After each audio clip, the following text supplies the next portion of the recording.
Welcome back to the channel. Today I'm going to be removing the bumper. Someone wants to buy it, so I'm going to be taking that out and then going to be putting on the Nismo bumper.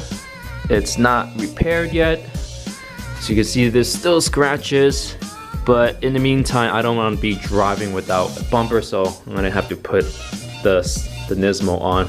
If you guys don't remember, I have these two cracks over here, there, and I get these two holes from the license plate. So what I'm going to be using is this JBL plastic bonder. So it sets in 15 minutes and sand it in 30 minutes.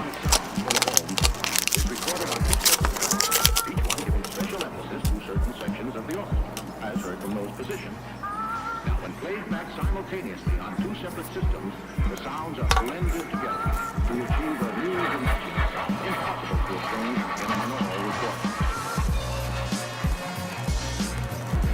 Before I apply the epoxy, I'm going to sand this area down just so then the epoxy can have some sort of surface to bond.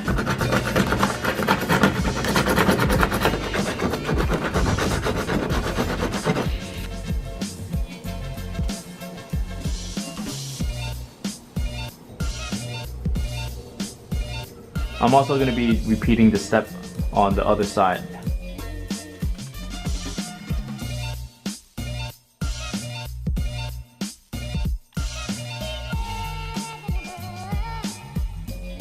You're able to sand it within 30 seconds, so we'll come back to it after. So in the meantime, I'm going to be removing the front bumper.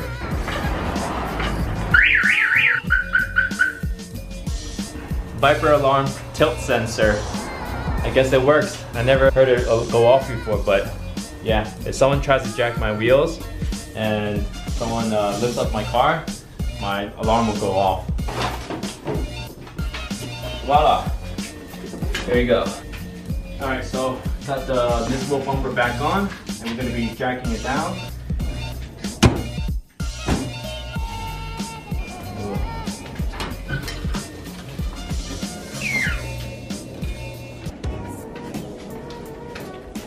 Ooh.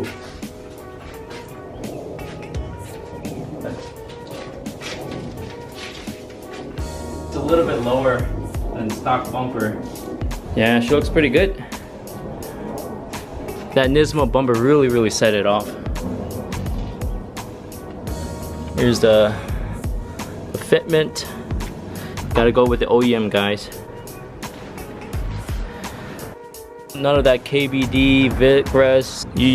For those kind of bumpers, it's just like hit or miss. But with the Nismo OEM, guaranteed 100% fitment. Can't wait to fix these up and get this painted. It's gonna match the entire car and it's gonna look good.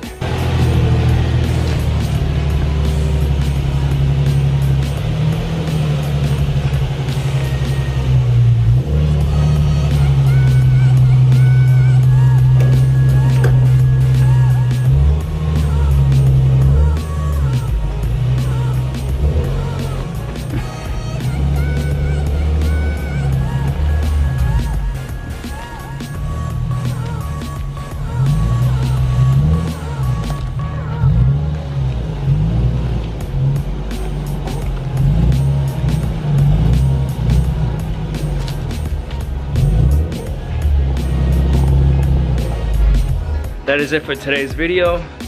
We got the Nismo bumper on the car.